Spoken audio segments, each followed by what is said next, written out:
Welcome to the command center of your own evolution. If you are watching this, it is because you have realized that the standard narrative of success, the one built on the hollow promise of willpower and motivation, has failed you. You have been told that to change your life, you need a massive surge of inspiration, a Herculean effort of the soul, or a sudden life-altering epiphany. Today, that illusion dies. You are entering a 2-hour strategic recalibration of your entire biological operating system. This is the frequency of the audiobook empire, and we are about to perform a clinical dissection of James Clear's masterpiece, Atomic Habits. But we are not here for self-help, we are here for sovereign engineering. We are going to strip away the fluff and reveal the neural source code that determines who occupies the throne and who remains a servant to their own biology. Why are you truly here? You are here because you have sensed the friction. You have tried to change before. You have set grand goals, bought the planners, and made the New Year's resolutions, only to find yourself 6 weeks later stuck in the same reactive loops, governed by the same cortisol-driven patterns. You felt like a failure because you couldn't will yourself into greatness. The truth is much colder. You didn't fail. Your system did. Willpower is a biological resource. It is finite, it leaks, and it is easily depleted by the stresses of the modern grid. To rely on willpower is to build your empire on a foundation of sand. The sovereign, however, does not rely on effort. The sovereign relies on architecture. You are about to learn how to stop trying to be successful and start becoming inevitable through the power of the 1% margin. The common man is obsessed with the event, the big promotion, the million-dollar exit, the physical transformation. He lives in a state of delayed happiness, waiting for a destination that never seems to arrive. This is a high cortisol delusion. The sovereign, instead, is obsessed with the process. We are going to explore the concept of atomic habits, small, microscopic changes that seem insignificant in the moment but compound over time into a biological explosion of power. A 1% improvement every day doesn't just make you better, it makes you 37 times more effective by the end of a single year. This is the math of sovereignty. It is the difference between a social victim who is slowly decaying and an elite architect who is compounding his authority every hour of every day. In this 2-hour session, we are going to dismantle the 3 layers of behavior change. Most people focus on the outer layer, the results. They want to get something. Some focus on the middle layer, the processes. They want to do something. But the sovereign focuses on the core, identity. We are not going to teach you how to read more books or go to the gym. We are going to reprogram you to become the type of person who is a reader, the type of person who is an athlete, the type of person who is a leader. When the identity is aligned, the habits become automatic. You stop fighting your own nature and start using it as a force multiplier. This is the Sovereign OS in action, a system where your desired outcomes are the natural byproduct of who you have become. We will break down the 4 laws of behavior change through the lens of absolute dominance. We will learn to make it obvious, turning your environment into a high-status radar that triggers the right moves without conscious thought. We will learn to make it attractive, hacking your dopamine systems so that the hard work feels like a biological reward. We will learn to make it easy, reducing the friction of the grid until the path to greatness is the path of least resistance. And finally, we will learn to make it satisfying, ensuring that every win is locked into your neural circuitry, creating a positive feedback loop that is impossible to break. This is the biological blueprint for a life that is governed by design, not by accident. The weight of this knowledge is heavy. It requires a high testosterone of character to accept that your current life is perfectly designed to get the results you are currently getting. If you are unhappy, it is because your system is optimized for unhappiness. If you are average, it is because your habits are the habits of the average. To reach the summit, you must be willing to perform a clinical audit of your own soul. You must be willing to kill the old version of yourself to make room for the sovereign. Most people will turn off this video because the idea of 1% daily discipline is too boring for their dopamine-addicted brains. They want the shortcut that doesn't exist. But you are still here. You are the solid object in a room of liquid people. As we progress through this manual, your perception will begin to shift. You will stop seeing tasks and start seeing systems. You will stop seeing failures and start seeing data points. You will realize that success is not a destination you reach, it is a lagging measure of your current habits. Your bank account is a lagging measure of your financial habits. Your health is a lagging measure of your eating habits. Your knowledge is a lagging measure of your learning habits. You get what you repeat.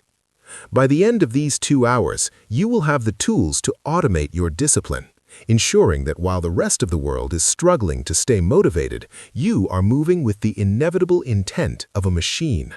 This is the audiobook empire. We don't just provide information, we provide the structural soul for your ambition. The world is full of infectious, unhappy reactors who are drifting toward mediocrity.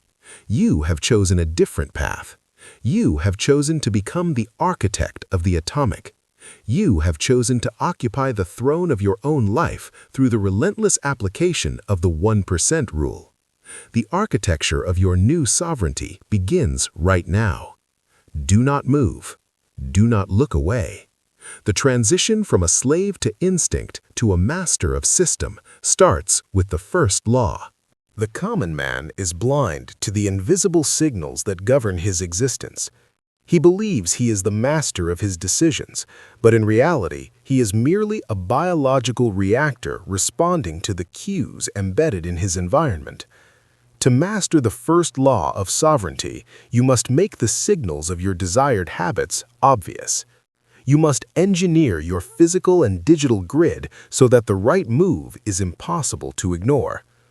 Most people fail because they rely on the fragile resource of memory or the flickering flame of motivation. They say, "I want to be more productive," yet their environment is optimized for absolute distraction. Their smartphone is the centerpiece of their desk, their television is the focal point of their living room, and their tools of power are buried in a drawer. This is environmental sabotage. The sovereign, however, practices environmental architecture. You realize that a cue is the spark that ignites the biological engine of a habit. If you do not see the cue, the habit never starts. If you want to drink more water, you place a bottle on every surface you occupy. If you want to study the grid of power, you place the book on your pillow. You are not trying to remember, you are forcing your biology to react to a signal you have strategically placed. This is the first layer of the sovereign OS. You become the architect of your own triggers, ensuring that the path to the throne is lined with unavoidable reminders of your intent. Furthermore, we must perform the habit scorecard audit. Most people are unconscious reactors, performing hundreds of micro-actions every day without a single moment of clinical awareness. They check their notifications the moment they wake up, they snack when they feel a dip in status, and they seek validation when they are bored. To change the system, you must first decrypt the source code. You must list every action you take from the moment your eyes open until they close. You label each action as positive, negative, or neutral based on your sovereign identity. If an action does not move you toward the throne, it is a status leak. By making your current habits obvious through the scorecard, you pull them out of the darkness of the subconscious and into the light of strategic analysis. You cannot manage what you do not measure. The common man is a slave to his hidden programming. The sovereign is the one who has audited the code and identified the bugs. Once you see the cues that lead to your failures, you gain the power to amputate them. You do not fight the urge to check your phone. You remove the phone from the room. You do not resist the temptation of the average. You eliminate the cues that trigger average behavior. By controlling the input, you dictate the output. This is the foundation of biological neutrality. You are no longer fighting against the current of your environment. You have redirected the river to flow toward your objectives with inevitable force. To achieve the next level of Law 1, you must move beyond awareness and into precision engineering. The commoner makes the catastrophic mistake of vague intent. He says, "I will work out more," or "I will be more disciplined." These are low-resolution commands that the brain easily ignores. The sovereign, instead, uses implementation intentions. You define the exact time and the exact location for your move. You say, "I will perform 50 push-ups at 7 a.m. in my office." By providing the brain with a specific coordinate in the grid, you remove the friction of decision. You are no longer deciding to work, you are executing a preset protocol. This is how you automate your discipline. You're effectively outsourcing your willpower to the clock and the map. When the time hits 7 a.m. and you are in that office, the environment itself demands the action. The sovereign does not wait for the right feeling to act. He creates a system where action is the only logical response to the current coordinates.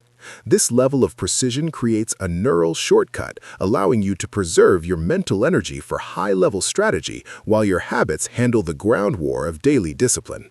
Additionally, we implement the habit stacking protocol. You identify a current habit you already perform with 100% consistency, like pouring your morning coffee or brushing your teeth, and you stack a new sovereign habit directly on top of it. After I pour my coffee, I will write down my 3 primary objectives for the day. You're using the neural momentum of an established pathway to power the birth of a new one. This is bio-sovereign efficiency. You are not trying to create a habit out of thin air, you are grafting it onto an existing branch of your biological tree. By building a chain of these stacked habits, you create a morning ritual of power that carries you through the day with zero effort. While the common man is struggling to get started, your system has already completed 5 high-status moves before breakfast. You have turned your life into a series of dominoes where one small obvious cue triggers an avalanche of productive output. You are no longer a victim of decision fatigue. You are the commander of a habit chain that moves with the relentless precision of a machine. We must also address the sovereignty of the visual field. Humans are visual creatures. A large percentage of our brain is dedicated to processing light and shapes. Therefore, the most powerful cues are visual. The sovereign understands that visual friction is the enemy of intent. If you have to search for your tools, you are leaking status. Your deep workstation must be a sacred grid where every tool is visible and ready for immediate deployment. Conversely, if you want to break a negative habit, you must make the cue invisible. You hide the television inside a cabinet, you delete the dopamine siphoning apps from your home screen, and you distance yourself from the visual triggers of your past failures. You are sanitizing the grid. By curating what your eyes see, you are indirectly curating what your brain thinks. You have mastered the first law when your environment becomes a silent mentor, constantly nudging you toward greatness without saying a single word. You are the only one in the room who is not trying to be disciplined because your environment won't let you be anything else. To truly integrate the first law, you must realize that you are the chief architect of the 1% margin. You do not need to redesign your entire life in a day. You only need to make one cue more obvious or one distraction more invisible. This microscopic engineering is what creates the compound explosion of power. The common man looks for the giant leap and fails. The sovereign looks for the small cue and wins. You are building an empire, one visual signal at a time. By the time the world notices your ascent, your habits have already become biological facts. You have moved from a state of reactive chaos to a state of proactive order. You have mastered the first law of human behavior change. You have made the path to the throne so obvious that it would be a biological anomaly for you to walk any other way. You are no longer a drifter in the grid. You are the one who has drawn the map. As you master the art of making the right signals obvious, you realize that visibility is only the beginning. To truly lock a habit into your neural circuitry, it must do more than just show itself. It must pull at the very fabric of your desires. It must move from being a signal to being a magnet. The journey from making it obvious to making it undeniable is the next step in your biological evolution, as we move from the clarity of the visual field to the irresistible pull of the dopamine-driven soul. The second law of human behavior is the principle of incentive architecture. To dominate the social grid and master your own biology, you must realize that anticipation is more powerful than fulfillment. Most people believe they are driven by pleasure, but they are actually driven by the cravings that precede it. This is a dopamine-driven biological loop. Dopamine is not the chemical of liking, it is the chemical of wanting. It is the fuel of the hunt. The common man is a slave to cheap dopamine. He chases the instant gratification of social media, processed sugar, and mindless entertainment. These activities provide a massive spike in dopamine without any corresponding increase in status or power. This creates a reward asymmetry that leaves him weak, addicted, and reactive. The sovereign, however, realizes that you can hack your own reward system. You do not fight your desires, you engineer them. You learn to associate the difficult, high-status habits with the internal surge of dopamine. You make the path to the throne attractive. By manipulating your own neural chemistry, you turn the ground war of discipline into a biological craving. You are not forcing yourself to work, you are enticing your biology to desire the move that leads to dominance. The first pillar of this law is the temptation bundling protocol. Most people fail to build high-status habits because the reward is too far in the future.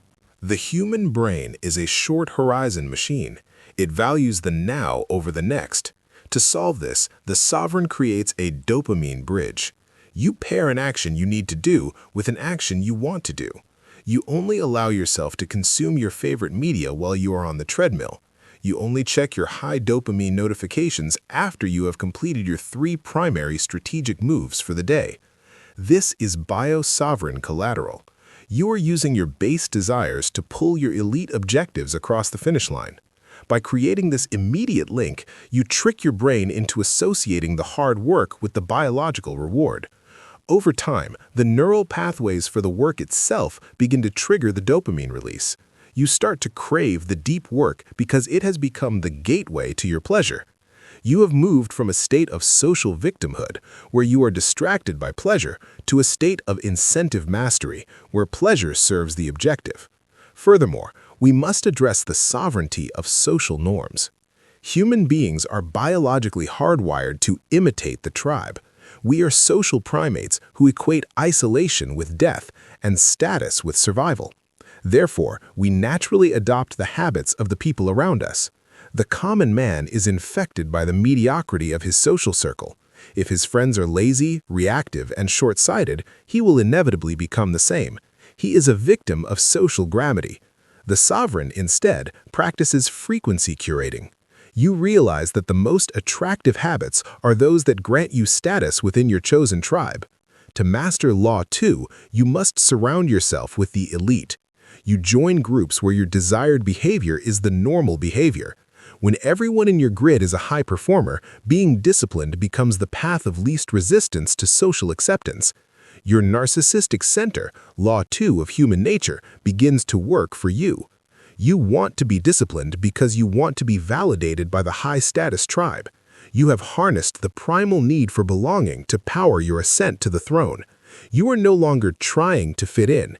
You are aligning your frequency with the powerful. The second pillar of this law is the reprogramming of the craving. Every habit is preceded by a feeling, and every feeling is based on a prediction. The common man sees a difficult task and predicts pain, boredom, or struggle. This prediction triggers a cortisol response, which makes him avoid the task.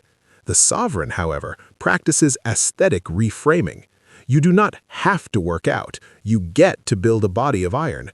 You do not have to study the grid. You get to gain the eyes of the hunter. You change the internal narrative from one of sacrifice to one of strategic freedom. You realize that discipline is not a prison. It is the access key to absolute sovereignty. By highlighting the status benefits of the habit, the clarity it provides, the power it builds, the respect it commands, you make the habit attractive to your ego. You are not depriving yourself of comfort. You are investing in your own inevitable dominance. This shift in perceptual coloring, Law 8 of human nature, alters your biological response. The task that once felt heavy now feels electric because it is seen as a move toward the crown. To master Law 2, you must also understand the protocol of the motivation ritual. Cravings are often triggered by signals. The sovereign creates a sacred trigger for his high-status habits. Before you enter a state of deep work, you perform a short-circuit ritual, perhaps a specific breathing pattern, a specific piece of music, or a specific physical movement. This ritual becomes neural shorthand for power. After repeating this for 30 days, the ritual itself triggers the dopamine surge. Your brain knows that when the music starts, dominance is about to happen. This is the Pavlovian sovereign. You have trained your own biology to enter a state of flow on command. While the common man is waiting for the right mood, you are manufacturing the mood through your ritual. You have occupied the chief chemist position in your own reality. You are no longer a victim of your internal weather. You are the one who creates the storm of productivity. Moreover, we must address the sovereignty of the environment's aesthetic. Beauty is a high-status cue. If your work grid is ugly, cluttered, and low energy, your brain will naturally repel from it. The sovereign invests in the aesthetic of power. Your office, your tools, and your digital interfaces must be attractive. They must reflect the sovereign OS you're installing. When you sit at a desk that looks like the bridge of a battleship, you feel like a commander. This visual validation makes the habit of working feel correct. It appeals to your internal architect. You are creating a dopamine loop simply by existing in a high-status space. Every time you enter your grid, you receive a status nod from your environment. This makes returning to work not just a duty, but a psychological reward. You have mastered the second law when your will to power is perfectly aligned with your biological cravings. You have turned the path of the elite into a savoring experience. A vital component of this mastery is the high-status reward audit. The common man rewards himself with self-destruction. He works hard for a week and then rewards himself by leaking status through excess or laziness. This is a neural conflict. You are telling your brain that the work is bad and the escape is good. The sovereign, instead, uses identity-confirming rewards. When you win, your reward is something that makes the next win easier. You buy a better tool, you invest in a higher status network, or you take a period of sovereign stillness to sharpen your vision. These rewards make the habit even more attractive because they reinforce your sovereign identity. You are not escaping your life, you are enhancing your empire. Your brain begins to see success not as a destination that leads to rest, but as a cycle that leads to more power. You have created an infinite feedback loop of desire and achievement. Furthermore, we must internalize the physics of the pre-commitment. The sovereign knows that future you is a different person than now you. Now you is motivated, but future you will be tired and irrational. To make the habit attractive in the long term, you use strategic friction against your base instincts. You commit your resources, your reputation, and your status points to the habit before you have the chance to fail. You tell your tribe your objectives. You pay for the elite coaching up front. You make quitting more painful than continuing. This is the bio-sovereign trap. You have engineered your social and financial grid so that the only attractive move, the only move that saves your status, is the move toward the goal. You are not relying on your future discipline, you are forcing it through current architecture. You have mastered the second law of behavior change when you realize that desire is a tool to be managed, not a master to be served. Finally, we must realize that the ultimate form of Law 2 is biological alignment. You have mastered this law when you no longer feel the friction of effort. The common man is in a state of internal civil war. Part of him wants the goal, but part of him wants the comfort. The sovereign is a unified machine. Your environment is obvious, your tribe is elite, your rituals are sacred, and your rewards are strategic. Your base desires have been domesticated to serve your high-status vision. You have become the magnetic prize of your own life. You have moved from a state of social friction to a state of sovereign flow. The path to the throne is no longer a hike, it is a descent powered by the gravity of your own engineered cravings. You have mastered the second law of human behavior change. As you master the art of making the right moves irresistible, you begin to realize that desire is only one half of the equation. To truly ensure the inevitable descent toward the throne, you must remove the rocks and obstacles from the path. You have made the target attractive, but now you must make the motion effortless. The journey from the pull of desire to the physics of ease is the next step in your biological evolution, as we move from the heat of the craving to the cold, clinical efficiency of the path of least resistance. The third law of human behavior is the principle of friction reduction. To achieve absolute sovereignty over your trajectory, you must accept a cold biological truth. The human brain is a conservation engine. It is hardwired to follow the path of least resistance. Evolution does not favor the creature that wastes energy. It favors the one that achieves the maximum output with the minimum biological tax.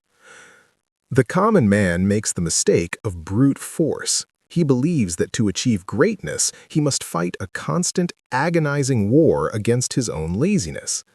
He views hard work as a moral virtue rather than a tactical cost. This is a slave perspective that leads to burnout and systemic failure. The sovereign, however, practices strategic laziness.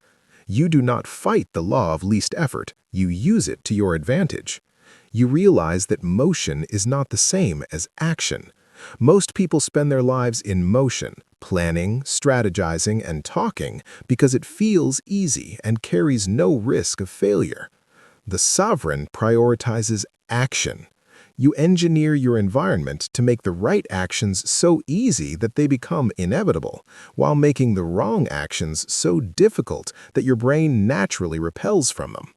You are not trying to work harder, you are removing the rocks from the road so your momentum carries you to the throne. The first pillar of this law is the protocol of environmental priming. Every habit is a biological transaction, and every transaction has a friction cost. If you want to perform a high-status habit, you must reduce the number of steps between your current state and the action. This is zero-friction engineering. If you want to record elite content for your empire, your studio must be pre-armed. The lights are plugged in, the camera is on the tripod, and the script is already open. The friction is zero. You simply sit and execute. The commoner, conversely, keeps his tools buried under a mountain of micro-obstacles. He has to find the cables, clear the desk, and charge the batteries. Each step is a status leak that drains his limited pool of willpower. By the time he is ready to work, his biological battery is empty. The sovereign realizes that preparation is the ultimate force multiplier. You prime your environment for future success. You set the stage while you have the energy, so that when the time for action arrives, the environment itself demands the move.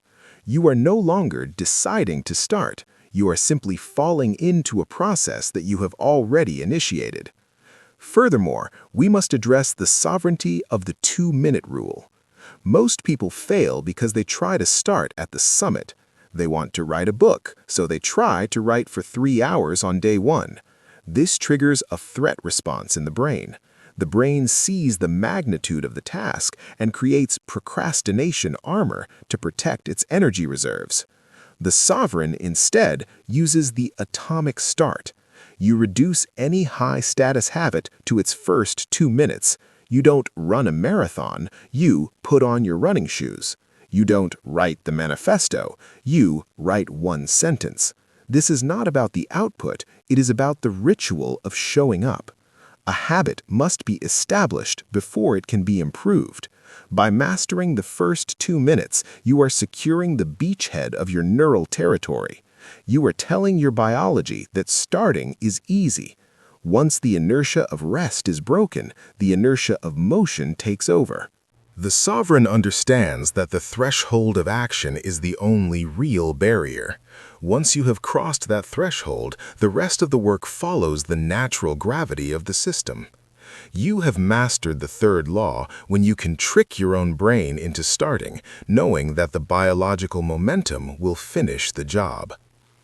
The second pillar of this law is the mastery of repetition over perfection. The common man is paralyzed by the perfectionist trap. He spends weeks planning the perfect move, fearing that a mistake will lower his status. This is strategic stalling. In reality, the brain learns through volume, not theory. Each repetition of a habit is a vote for your new identity. Each time you repeat a move, the myelin sheath around your neural pathways thickens, making the signal faster and more efficient. This is the biology of mastery. The sovereign focuses on rep volume. You realize that doing a mediocre version of a habit 100 times is infinitely more powerful than doing a perfect version 0 times. You are hardwiring the behavior into your subconscious. Eventually, the habit moves from the prefrontal cortex, the expensive, slow part of the brain, to the basal ganglia, the cheap, fast, automatic part. This is the transition to autonomy.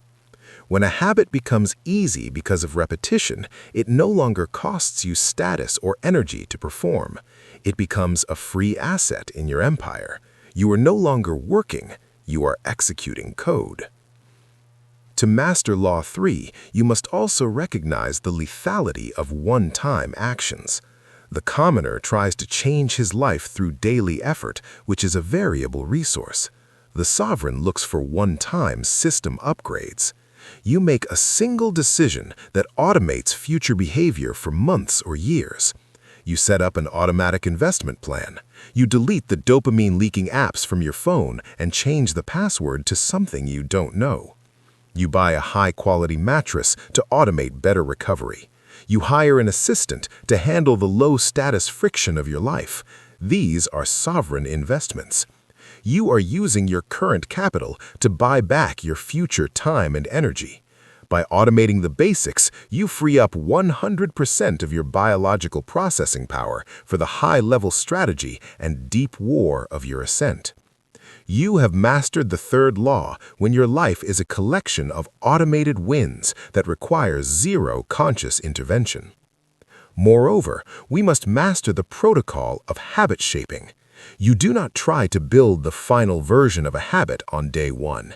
You follow a gradual trajectory of ease. You start with the easiest version of the habit and slowly increase the difficulty coefficient only after the habit has become neural shorthand.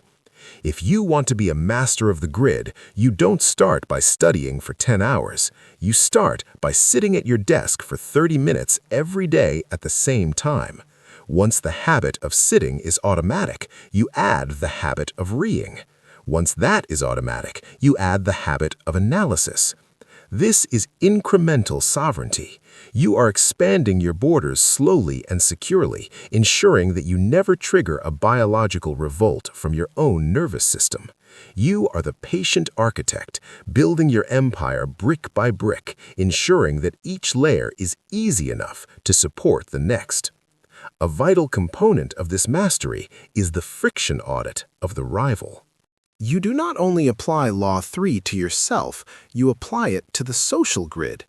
You realize that you can control others by manipulating the friction in their lives. If you want to be the primary advisor to a high-status individual, you make it easy for them to say yes to you. You provide finished staff work. You solve their problems before they even see them. You become the path of least resistance in their world. Conversely, if you want to neutralize a rival, you increase the friction in their trajectory. You create bureaucratic obstacles or information gaps that force them to waste their biological capital. You have mastered the third law when you are the only one in the room who is moving effortlessly while everyone else is fighting the friction you have engineered. Furthermore, we must internalize the physics of the sacred grid. Your physical environment must be a reflection of ease. You use visual cues, Law 1, to trigger the move, but you use mechanical ease to execute it.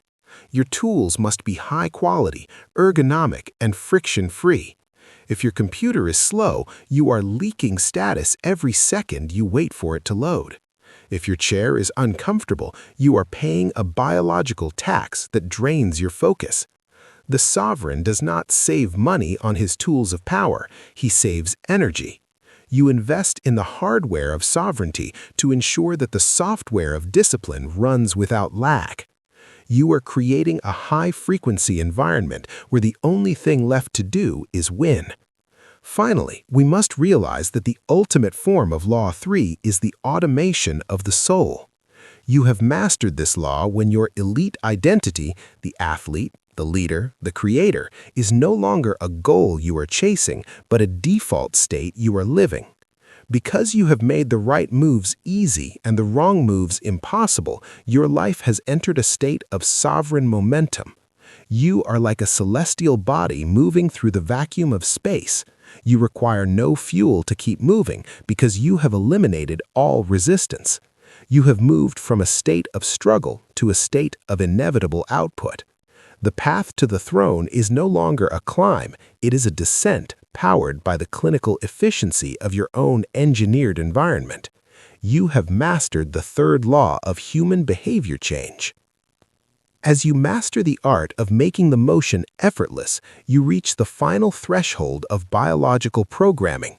You have made the signal obvious, the craving irresistible, and the execution easy. But to ensure that the neural loop stays closed forever, you must address the internal audit of the brain. The move must not only be easy to start, it must be satisfying to finish. The journey from the physics of ease to the dopamine lock of satisfaction is the final step in your biological evolution as we move from the external grid of friction to the internal throne of the ultimate reward. The fourth law of human behavior is the principle of reinforcement. To finalize the installation of your sovereign OS, you must master the ultimate audit of the brain, the reward loop. The cardinal rule of behavior change is simple yet lethal. What is rewarded is repeated. What is punished is avoided. Most people fail because they are victims of time inconsistency. The human brain evolved in an immediate return environment where every action had an instant biological consequence. Finding food meant survival. Fleeing a predator meant life. Today, however, we live in a delayed return environment. The high-status moves you make today, saving capital, building a body of iron, or mastering the grid, will not yield their full status dividends for months or years. This creates a neural gap. The common man falls into the gratification trap. He chooses the immediate pleasure of the average because his brain cannot feel the reward of the elite future. The sovereign, however, realizes that to make a habit stick, you must provide yourself with a biological kickback. You must engineer a sense of immediate satisfaction for the high-status move. You don't just work for the throne in the future, you make the act of working feel like a victory in the now. This is neural locking. By ensuring that the end of your habit is satisfying, you signal to your brain that this code is worth keeping. You are not waiting for success, you are manufacturing the feeling of success to fuel your ascent. The first pillar of this law is the protocol of visual reinforcement. The common man lives in a state of performance blindness. He works hard but feels like he is making no progress because the results are lagging. This leads to a dopamine drain and eventual surrender. The sovereign, instead, uses habit tracking as a status signal. You create a visual manifesto of your discipline. Whether it is a grid on your wall or a digital ledger, every time you mark the win, you receive a microscopic surge of dopamine. This is the science of the streak. The X on the calendar is not just ink, it is a visual proof of your sovereignty. It transforms an intangible effort into a tangible asset. You begin to crave the act of marking the win. The reward is no longer the goal at the end of the year. The reward is the integrity of the chain. You realize that "don't break the chain" is the most powerful command in the architecture of power. When you see a month of unbroken discipline staring back at you, your narcissistic center, law 2 of human nature, is satisfied. You feel like a winner in the moment, which provides the biological fuel to repeat the move tomorrow. You have mastered the fourth law when the process of tracking becomes more satisfying than the result itself. Furthermore, we must address the sovereignty of the recovery protocol. The common man is fragile. When he misses a day, he falls into a guilt spiral. He views a single mistake as a total system failure, leading to a collapse of the chain. This is the all-or-nothing delusion. The sovereign, however, operates on the "never miss twice" rule. You realize that missing once is an anomaly, but missing twice is the start of a new habit. You do not strive for a perfect record, you strive for a resilient record. When the grid becomes chaotic and you are forced to miss a high-status move, your immediate strategic objective is to reset the system. You do not waste biological capital on guilt. You focus 100% of your energy on ensuring the next move is executed with clinical precision. This recovery speed is what separates the elite from the masses. The sovereign knows that the first mistake is never what ruins you. It is the spiral of repeated mistakes that follows. By making the act of returning satisfying, you turn a potential failure into a victory of resilience. You have moved from a state of fragile perfection to a state of anti-fragile dominion. The second pillar of this law is the architecture of the immediate kickback. Because the ultimate rewards of sovereignty are delayed, you must attach an artificial reward to the completion of your high-status habits. But beware, the reward must not conflict with your sovereign identity. The commoner rewards a week of healthy eating with a day of toxic consumption, which creates a neural conflict. The sovereign uses identity-aligned rewards. If you complete your deep work session, your reward is 15 minutes of guilt-free exploration of a new strategic field. If you hit your physical targets, your reward is a high-quality tool that enhances your recovery. You are paying yourself in a currency that makes you more powerful. This is incentive sinking. You are telling your brain that winning leads to better winning. This creates a positive feedback loop where the satisfaction of the reward reinforces the attraction of the habit. You have mastered the fourth law when you no longer need external validation because your internal reward system is perfectly calibrated to your ascent. To master Law 4, you must also recognize the lethality of the boredom threshold. As your habits become automatic, they also become boring. This is the peril of mastery. The common man is a novelty addict. The moment a habit loses its emotional spark, he abandons it in search of a new high. This is why most people are eternal beginners. The sovereign, however, knows that the greatest threat to success is not failure, but boredom. You must learn to fall in love with the repetition. You realize that the boredom is a sign that the habit has moved to your basal ganglia. It is now easy. Law 3. This is the plateau of latent potential. While the masses are quitting because they don't see the explosion yet, you are consolidating your power. You find satisfaction in the clinical execution of the mundane. You treat every repetition as a status audit. You are the bored professional who wins because he is the only one left standing when the excited amateurs have all gone home. Moreover, we must master the protocol of the habit contract. To ensure that satisfaction remains the primary driver, you must also make the negative habits unsatisfying. You create a sovereign contract with a partner or a tribe. You attach a social or financial penalty to your failures. If you break the chain, you pay a status tax. This creates immediate pain for the wrong move, mirroring the immediate pleasure of the right move. The common man fears the judgment of the tribe. The sovereign uses that fear as a biological guardrail. By making the cost of failure public and painful, you ensure that your short-sighted self, Law 6 of human nature, stays aligned with your sovereign self. You have mastered the fourth law when the pain of quitting is so high that the only satisfying option left is to keep winning. A vital component of this mastery is the audit of the lagging measures. You must stop obsessing over the outcome and start obsessing over the leading indicators.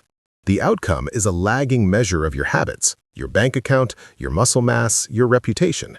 The leading indicators are the habits themselves, the calls made, the weight lifted, the words written. The sovereign finds satisfaction in the leading indicator. You celebrate the input because you know the output is a mathematical certainty. This shift in perceptual coloring removes the anxiety of the hunt and replaces it with the calm of the engineer. You are not hoping to get rich. You are calculating your wealth through the daily satisfaction of your financial habits. This is the ultimate mindset of sovereignty. You have occupied the present moment so thoroughly that the future has no choice but to obey. Furthermore, we must internalize the physics of the identity lock. The ultimate satisfaction is not the mark on the paper or the artificial reward. It is the feeling of becoming. Every time you execute a high-status move, you are providing evidence to your brain that you are the sovereign. This is the neural verdict. The true satisfaction of Law 4 is the silent realization that you are no longer the person you used to be. You have amputated the average and integrated the elite. This internal status shift is the most powerful dopamine source in existence. It makes you indigestible to the mediocrity of the masses. You have mastered the fourth law when your habits are no longer things you do, but are expressions of who you are. Finally, we must realize that the ultimate form of Law 4 is the automation of the soul. You have mastered all 4 laws of behavior change. You have made the cues obvious, the cravings attractive, the execution easy, and the reward satisfying. Your life has entered a state of sovereign momentum. You are no longer struggling to build a life. You are managing an empire that is growing through the compound power of your atomic moves. You have moved from the chaos of the commoner to the precision of the sovereign. You have mastered the fourth law of human behavior change. As we conclude the foundational laws of the atomic habit, realize that you have built the internal engine of your sovereignty. You have the cues, the desire, the ease, and the satisfaction. But an engine without a direction is a wasted resource. To truly dominate the social grid, you must now move from the micro habits of the self to the macro systems of the world. You must learn how to stack these atomic winds into a fortress of identity that is impenetrable to the shifting winds of fate. The journey from the individual habit to the total system of power is the final step in your biological evolution as we move from the chemistry of the reward to the architecture of the eternal throne. The fifth pillar of our sovereign architecture moves us from the what of behavior to the how of systemic implementation. To truly dominate your trajectory, you must master the protocol of neural grafting, more commonly known as habit stacking. The common man attempts to birth new habits in a vacuum. He tries to spark a new behavior out of thin air, relying on a sudden burst of inspiration that has no biological anchor. This is a tactical failure. Every new habit requires a neural hook to survive the chaotic currents of the daily grid. The sovereign, instead, uses the anchor and stack method. You identify a high-frequency automated behavior that you already perform with 100% consistency. Your morning coffee, the act of locking your door, or the moment you open your laptop. This is your biological anchor. You then graft your new sovereign move directly onto this anchor. The formula is clinical. After current habit, I will new sovereign habit. By doing this, you are not creating a new pathway from scratch. You are hijacking an established superhighway in your brain and adding a new exit. This is bio-sovereign efficiency. You are using the momentum of your existing life to power the birth of your new empire. You are not trying to remember to work. The act of sitting down and opening your laptop is the command to start. You have turned your daily routine into a chain reaction of power. Furthermore, we must address the sovereignty of the habit chain. Most people fail because their habits are isolated islands. If they miss one, the whole day feels like a loss. The sovereign builds a manifesto of sequence. You create a stack of 5 or 6 high-status moves that follow each other with zero friction. Your morning becomes a pre-programmed script. After you wake up, you hydrate, anchor 1. After you hydrate, you perform a 10-minute strategic audit, stack 1. After the audit, you engage in deep work for 90 minutes, stack 2. This sequence creates a neural momentum that makes you indigestible to the distractions of the masses. While the common man is still deciding what to do with his morning, your sovereign OS has already executed 3 status-winning moves. You have moved beyond decision-making and into autonomous execution. The beauty of the stack is that the end of one habit becomes the cue for the next. You have eliminated the biological tax of choice. You have mastered the 5th pillar when your day feels like an inevitable flow of winds, where each action is the logical and automated consequence of the one before it. You are no longer working. You are a system in motion. The second chapter of this tactical evolution is the architecture of the invisible hand, or environment engineering. The common man believes he is a creature of internal will, but the sovereign knows he is a creature of external context. Your environment is the invisible director of your life. Every object in your room is a command to your subconscious. If your smartphone is on your desk, the command is distract me.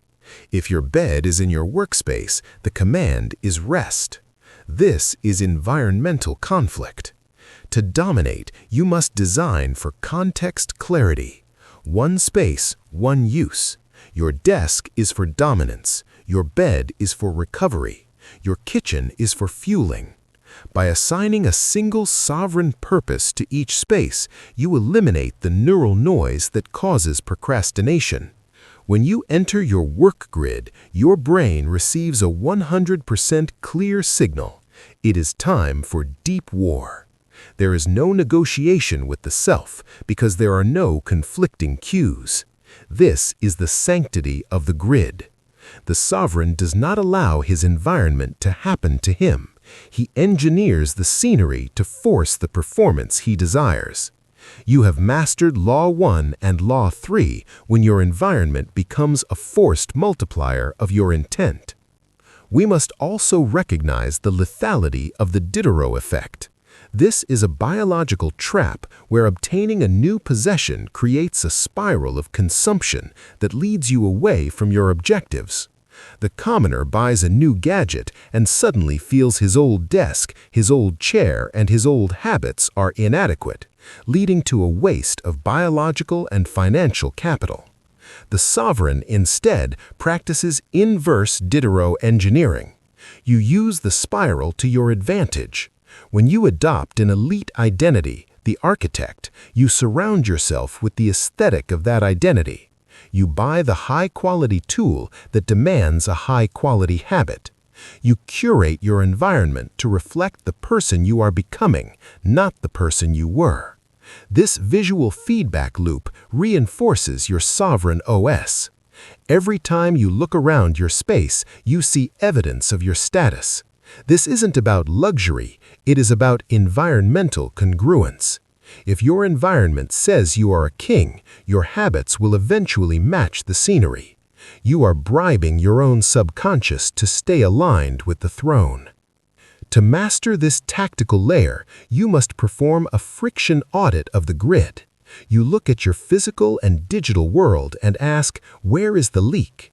If you find yourself checking social media, the leak is the obviousness of the cue, Law 1. You don't try to stop. You move the charger to another room. You delete the app. You increase the friction until the wrong move costs too much energy. Conversely, if you are struggling to start your deep work, you look for the rocks on the road. Is your desk messy? Is your computer slow? Is your chair uncomfortable? You amputate the friction. You make the right move the easiest move. Law 3. The sovereign realizes that effort is a design flaw. If you have to try hard, your system is poorly designed. You spend 80% of your energy on system maintenance and environment design, so that the remaining 20%, the actual work, is as smooth as silk. You have moved from being a rower fighting the current to being a sailor who has perfectly positioned his sails to catch the wind. Moreover, we must master the protocol of digital sovereignty. In 2026, your environment is no longer just physical, it is algorithmic. The common man is a digital slave, allowing his focus to be harvested by the dopamine siphons of big tech. His home screen is a grid of distraction. The sovereign, instead, practices digital minimalism. You treat your smartphone and your computer as tools of the empire, not entertainment terminals. You silence all non-human notifications. You use focus modes to black out the digital world during your sovereign hours. You realize that attention is your most valuable capital. To allow a notification to interrupt your deep work is to pay a status tax to a corporation. By sanitizing your digital environment, you regain the vibrational clarity required for high-level strategy. You are the one who calls the information. You are not the one who is called by the noise. You have mastered the digital grid when your devices serve your identity and not your impulses. A vital component of this mastery is the social environment audit. As we discussed in the laws of human nature, you are a product of your tribe. Your environment includes the frequencies of the people around you. The common man is infected by the low-status habits of the unmotivated. The sovereign understands frequency gravity. If you are the only one in your circle building an empire, the friction will be immense. To make your habits easy and attractive, you must curate your human grid. You seek out those who normalize excellence. When you are in a room of apex performers, being average is socially painful. You use the primal need for status, Law 2 of human nature, to power your own ascent. You have mastered the second law of behavior change, make it attractive, when your elite tribe becomes the mirror that reflects your best self. You have moved from a state of social isolation to a state of network dominance. You are no longer a lone wolf, you are the center of a power grid. Furthermore, we must internalize the physics of the reset. At the end of every sovereign session, you must perform an environment reset. You clear your desk, you charge your tools, and you prepare the cues for the next day. This is the closing shift of the elite. By doing this, you are gifting your future self a zero-friction start. You are ensuring that tomorrow morning, when your willpower is at its peak, you don't waste it on low-level logistics. You have occupied the present to secure the future. This cycle of preparation is what creates the anti-fragile momentum of the audiobook empire. The first pillar of this transformation is the protocol of the evidence-based identity. You cannot simply think your way into a new identity. The human brain is too clinical for wishful thinking. It requires proof. Every action you take is a vote for the type of person you wish to become. If you want to be an elite thinker, every hour of deep work is a vote for that identity. If you want to be an apex predator in the market, every strategic move is a vote for that status.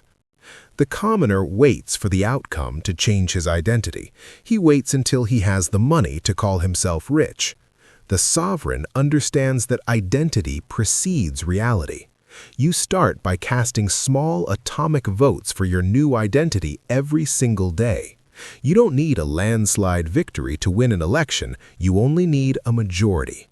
By accumulating thousands of micro wins, you provide your brain with an indisputable ledger of evidence. Eventually, the evidence becomes so overwhelming that your old average identity simply amputates itself. You no longer try to act like a king, you cannot act like anything else. You have mastered the neural verdict. You have transformed from a seeker of results to a solid object of intent. Furthermore, we must address the sovereignty of the cognitive alignment. Human nature is biologically hardwired to seek consistency. We have a primal need to act in accordance with our self-image. When you adopt a sovereign identity, your brain begins to filter the world through that specific frequency. If you identify as a high-value leader, your brain will naturally repel low-status behaviors like gossip, procrastination, or reactivity. It feels incorrect to act beneath your status. This is automated discipline. You are no longer using willpower to resist temptation, you are using identity to ignore it. The common man is in a constant state of self-correction because his actions are fighting his beliefs. The sovereign is in a state of self-expression because his beliefs are powering his actions. To master this, you must perform a clinical audit of your current self-talk. You must eliminate phrases like, "I'm not good at," or "I've always been." These are status leaks that anchor you to your past failures. You replace them with identity statements. I am a person who finishes what he starts. I am a person who masters the grid. By controlling the language of the self, you dictate the behavior of the organism. The second pillar of this law is the two-step architecture of identity shifting. Step 1 is to decide the type of person you want to be. You don't start with, "What do I want to have?" but with, "Who is the person who could achieve what I want to have?" If you want an empire, you don't focus on the gold, you focus on becoming the empirical strategist. You define the character traits of that sovereign identity. Are they calm? Are they clinical? Are they relentless? Once you have the blueprint, step 2 is to prove it to yourself with small wins. This is where the 1% margin becomes an identity machine. You perform one small task that the empirical strategist would do. You do it today. You do it tomorrow. Each repetition is a neuro stitch that sews the new identity into your soul. You are not faking it, you are becoming it through the accumulation of truth. The sovereign realizes that confidence is not a feeling you summon, it is a lagging measure of your history of winning. By controlling the input of evidence, you guarantee the output of confidence. Moreover, we must recognize the lethality of identity clinging. The greatest barrier to your next level of sovereignty is your current identity.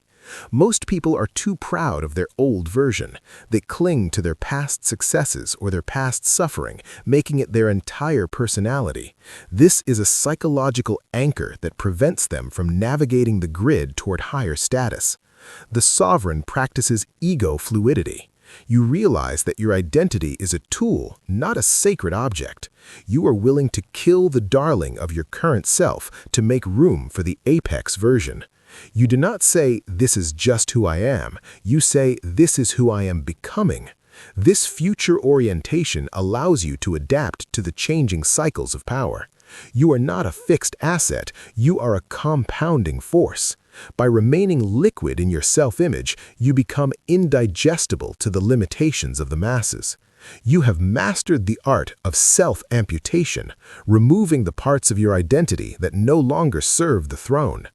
A vital component of this mastery is the audit of the internal narrative. Every person has a story they tell themselves about why they are where they are. The commoner story is full of excuses, external villains, and biological limits. This is the victim script.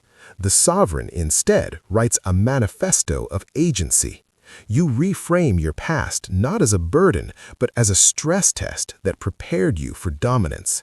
You take absolute responsibility for every neural pathway in your brain. If you have a bad habit, you don't blame your personality, you blame your code. And code can be rewritten. This technological perspective on the self allows you to perform maintenance without emotional drama. You are the programmer of your own sovereignty. You have mastered the identity layer when you can look at your own flaws with clinical neutrality and begin the atomic reprogramming without a single moment of self-doubt. Furthermore, we must internalize the physics of the social feedback loop. Your identity is not just internal, it is validated by the grid. When you start acting like a sovereign, the world begins to treat you like a sovereign. This external feedback then reinforces your internal identity, creating a positive spiral of status. The common man waits for the world to respect him before he respects himself. The sovereign commands respect through the inevitable consistency of his identity-based habits. By acting with total congruence, you force the social hierarchy to recalibrate around your presence. You have become a gravitational object. People don't follow your goals, they follow your certainty. This certainty is the biological byproduct of an identity that has been proven through 1,000 atomic wins. You are the only one in the room who is not performing, you are simply being. Finally, we must realize that the ultimate form of identity mastery is the automation of the soul. You have mastered this layer when your habits are no longer things you do, but are expressions of who you are. You don't go to work, you execute the vision. You don't exercise, you maintain the temple. This aesthetic shift eliminates all internal friction. You have become a unified machine of intent. You have moved from the microengineering of behavior to the total synthesis of existence. You have mastered the core of atomic habits. You have moved from a state of social victimhood to a state of identity sovereignty. You are no longer a collection of habits. You are a sovereign entity that habits happen to serve. As you anchor your new identity into the deepest layers of your soul, you realize that your internal transformation must be protected by external results. You have changed who you are, but the world still measures you by what you produce.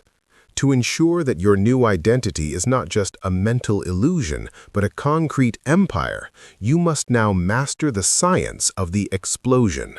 You have built the engine, now you must understand the fuel.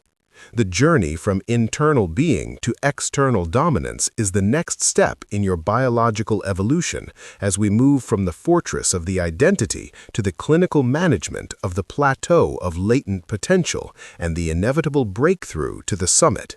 To reach the ultimate summit of sovereignty, you must accept a harsh biological law of physics. Change is not linear, it is exponential. Most people fail because they operate under the linear delusion. They believe that if they put in 50% of the effort, they should see 50% of the results. When the results do not manifest immediately, they fall into the valley of disappointment. They look at their bank account, their physique, or their influence after a month of discipline and see no visible change. This triggers a status panic. Their brain, wired for immediate survival, concludes that the effort is wasted capital. This is a tactical hallucination. In reality, the work is not wasted, it is being stored.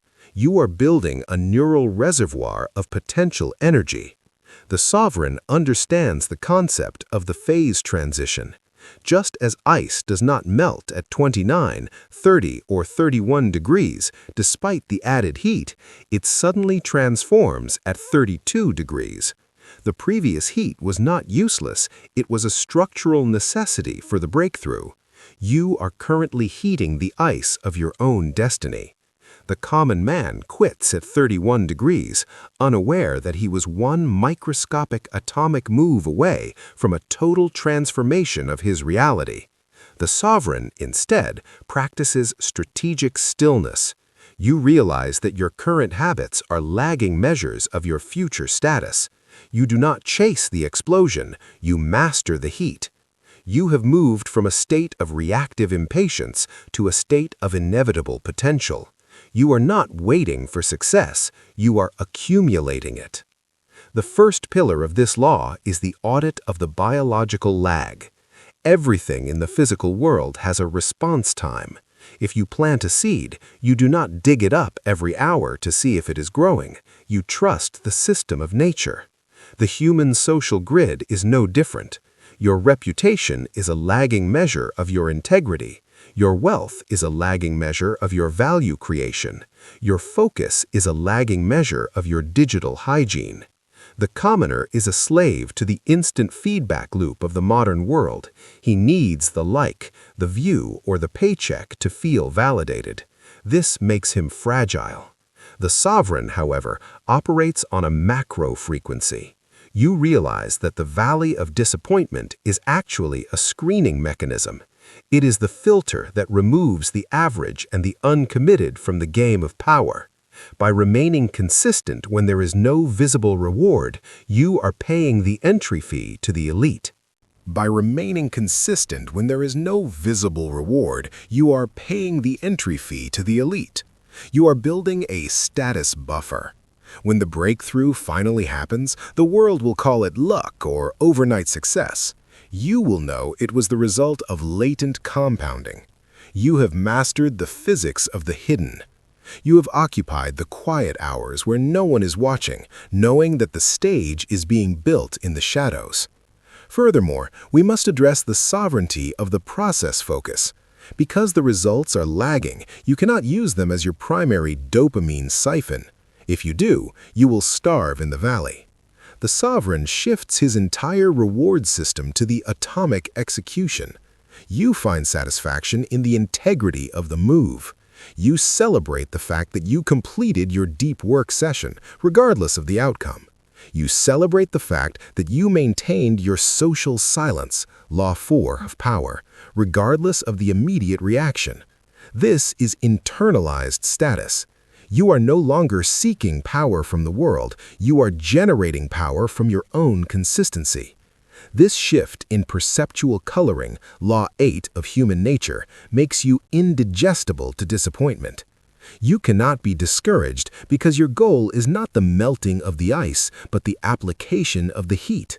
By controlling the input, you have already won. You have moved from a state of performance anxiety to a state of algorithmic certainty. You are the programmer who knows that once the code is written correctly, the output is a mathematical inevitability. The second pillar of this law is the architecture of the critical mass.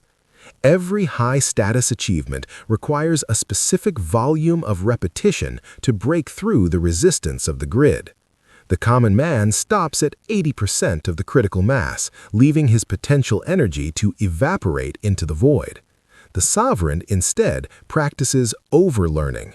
You do not do just enough to succeed, you do enough to make failure biologically impossible. You are building a fortress of competence. When you cross the threshold of the plateau of latent potential, the results do not just arrive, they explode. This is the compound effect in its ultimate form. You gain more status in 1 month of breakthrough than you did in 10 years of preparation. This asymmetric return is the reward for those who survived the valley. You have mastered the math of the elite. You realize that the work is the foundation and the success is the superstructure. Without the deep, invisible work in the plateau, the superstructure of your empire would collapse under its own weight.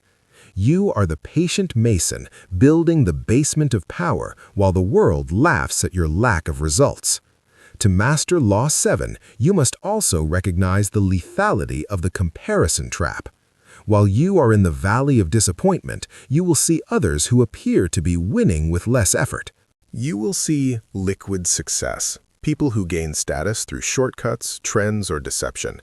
This triggers a narcissistic injury, law 2 of human nature. You start to doubt your atomic system. The sovereign, however, performs a clinical context audit. You realize that fast success is usually fragile success. It has no foundation. When the winter of the grid arrives, these people will freeze because they have no internal heat. You are building anti-fragile power. Your success is not a trend, it is a fact of nature. By ignoring the noise of the rivals, you maintain your vibrational clarity. You are not racing against them, you are racing against your own potential. You have mastered the law of the inner scorecard. You are the only judge of your progress, and your only metric is, did I execute the atomic protocol today? Moreover, we must master the protocol of the refined pivot. Being patient in the plateau does not mean being blind. The sovereign distinguishes between productive latency and systemic failure. If you are heating the ice for a year and the temperature hasn't moved a single degree, you must audit the cues and friction of your system. You use the valley as a laboratory. You tweak the 1% margins. You optimize the environment, law 5. This is dynamic sovereignty. You are not just waiting, you are calibrating. You are the engineer who is constantly checking the pressure gauges of his own life.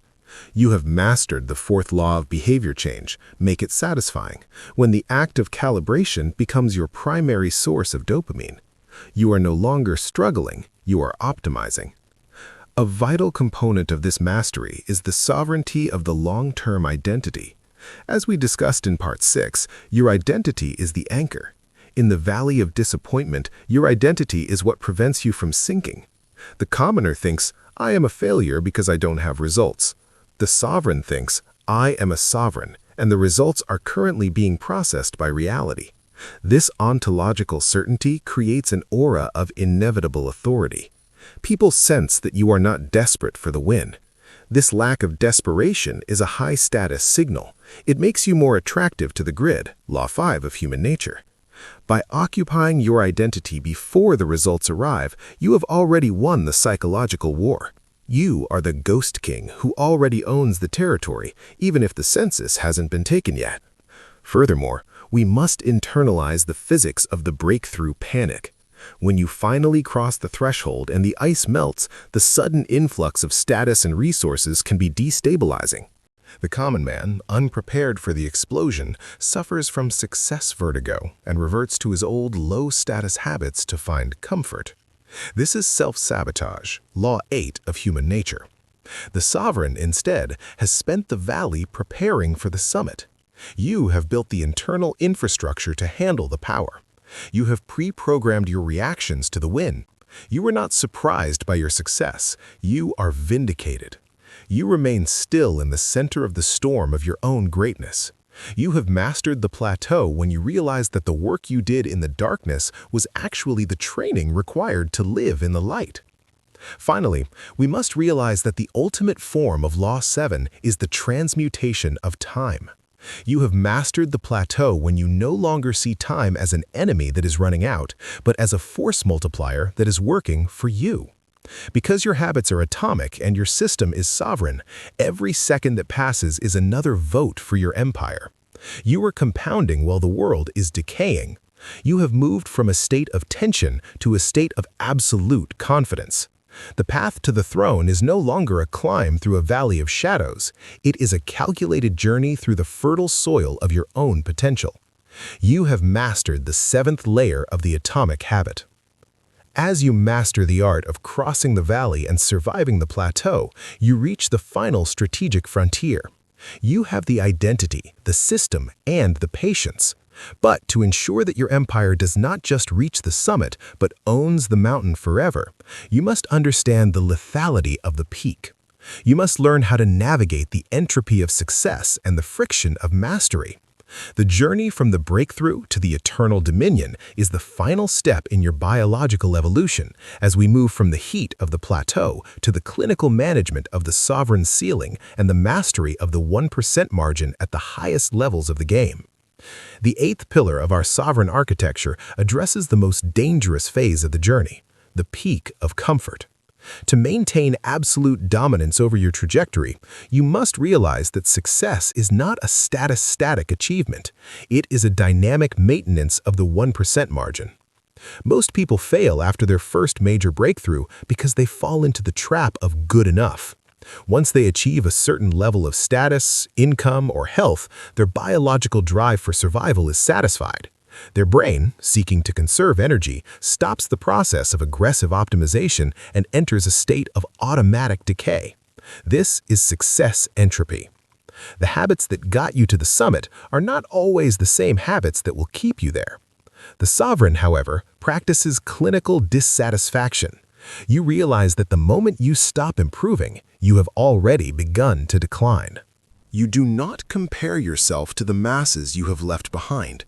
You compare yourself to the absolute potential of your sovereign OS. You move from the general mastery of the 4 laws to the micro-engineering of the elite. You understand that in the highest tiers of the social grid, the difference between the king and the duke is a fraction of a percentage point.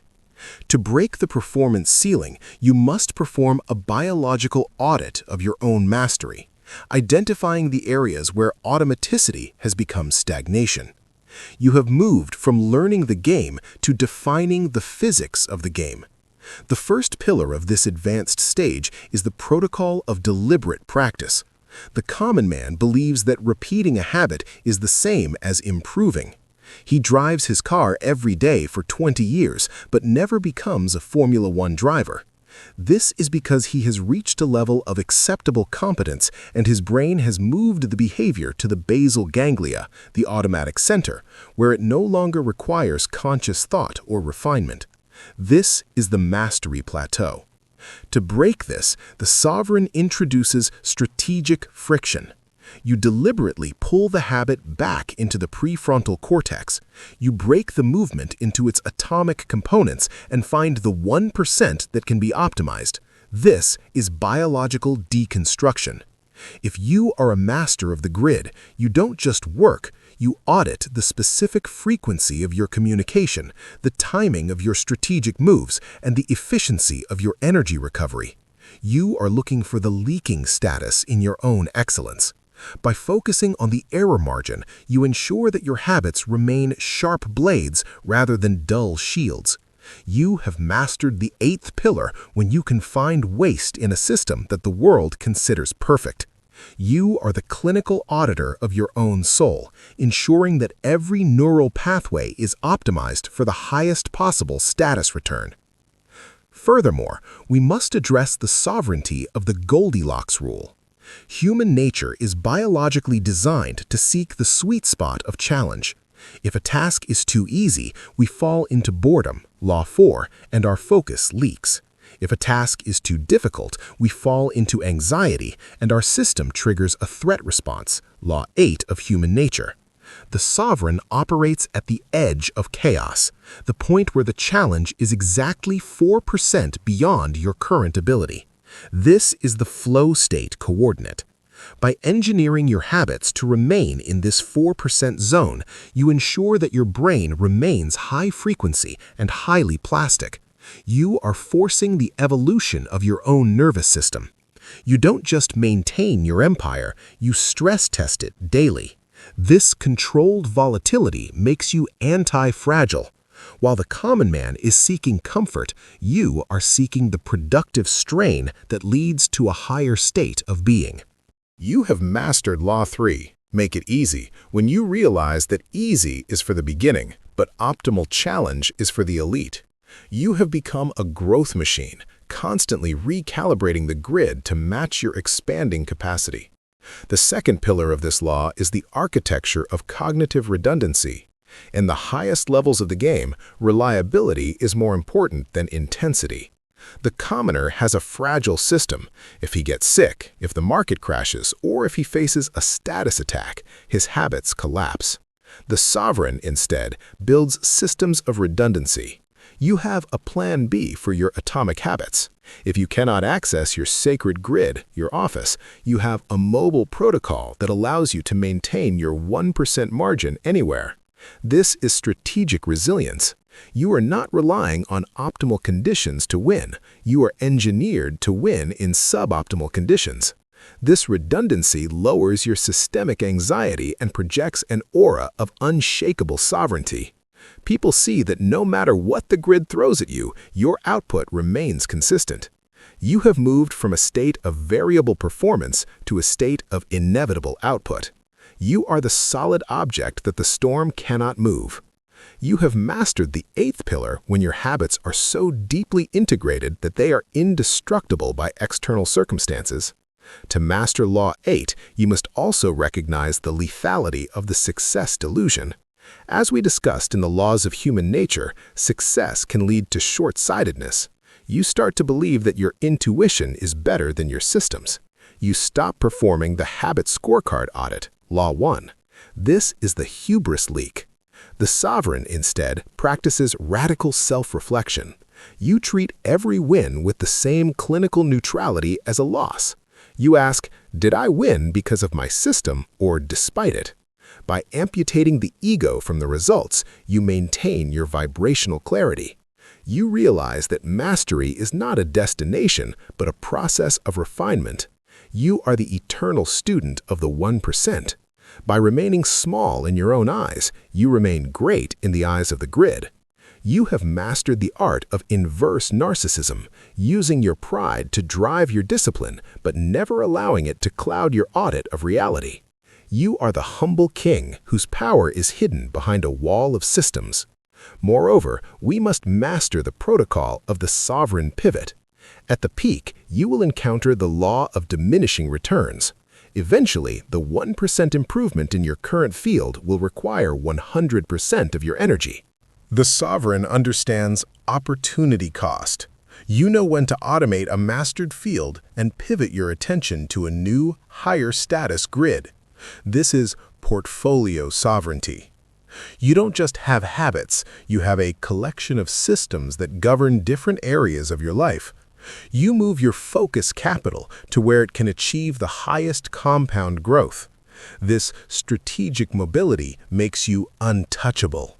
While your rivals are stuck in a single dimension of success, you are building a multi-dimensional empire. You have mastered the 8th layer when you can exit a habit chain that no longer serves the throne and initialize a new one with zero friction. You are the master programmer of your own destiny, moving between grids of power with absolute ease. A vital component of this mastery is the sovereignty of the feedback environment. As you rise, the world will stop telling you the truth. People will validate the fortress, Law 7 of human nature, out of fear or envy. This is information decay. To break the ceiling, the sovereign must seek out high-resolution truth. You create an inner circle of sovereigns who are allowed to perform a clinical audit of your behavior. You pay for elite mentorship specifically to find your blind spots. You realize that criticism from the elite is more valuable than praise from the masses. By bribing the truth-tellers, you ensure that your sovereign OS never runs on corrupted data. You have mastered the audit of the self when you are more afraid of unseen flaws than public failure. You have become a truth-seeking missile locked onto the target of absolute mastery. Furthermore, we must internalize the physics of the sovereign ceiling. Every system has a maximum capacity. To go beyond it, you must re-engineer the architecture. You must be willing to break your current habits to build a higher status version. This is creative destruction. You realize that the habits of a millionaire are not the same as the habits of a billionaire. The habits of a manager are not the same as the habits of a sovereign. By amputating the old identity, Part 6, and installing the new code, you cross the ceiling that traps the average. You are not scaling up the old system, you are uploading a new one. This systemic evolution is what creates the anti-fragile momentum of the audiobook empire. You are never finished, you are always optimizing for the next dimension. Finally, we must realize that the ultimate form of Law 8 is the mastery of the mundane. You have reached the peak when you can perform the boring atomic move with the same intensity and precision as the grand strategic move. You realize that the throne is not held by heroic acts, but by the relentless consistency of the micro-winner. Because your system is automated and your identity is solid, you don't need motivation. You are the bio-sovereign machine. You have moved from a state of performance to a state of being. The path to the throne is no longer a climb, it is a manifestation of your internal code. You have mastered the 8th law of the atomic habit. You have broken the ceiling that limits the common man, and you are now breathing the rarefied air of the eternal elite. As you master the art of breaking the ceiling and sustaining the 1% margin at the highest levels, you reach the final strategic threshold. You have the system, the identity, and the advanced tactics of mastery. But to ensure that your empire is not just a personal victory, but a world-altering force, you must understand the lethality of the grid. You must learn how to navigate the entropy of human interaction and the physics of the group. The journey from the self-sovereignty to the total influence is the final step in your biological evolution as we move from the clinical management of your own habits to the social engineering of the world around you. The 9th pillar of our sovereign architecture addresses the maintenance of the machine under extreme pressure. To ensure your empire stands for decades, you must realize that discipline is not a state of constant perfection, but a state of constant recalibration. The common man is a victim of the fragility of the chain. He builds a streak of high-status habits, but the moment the grid of reality throws a storm at him, a sudden illness, a financial crisis, or a social emergency, he allows his system to collapse. He views a single missed day as a total failure, leading to a guilt spiral that siphons his remaining biological capital. This is the all-or-nothing delusion. The sovereign, however, practices anti-fragile discipline. You realize that in a chaotic universe, a miss is a statistical certainty. You do not strive for a perfect record, you strive for a resilient identity. You operate on the primary command of the elite: never miss twice. Missing once is an anomaly. It is a data point in the noise of existence. Missing twice is the initialization of a new habit, a low-status habit.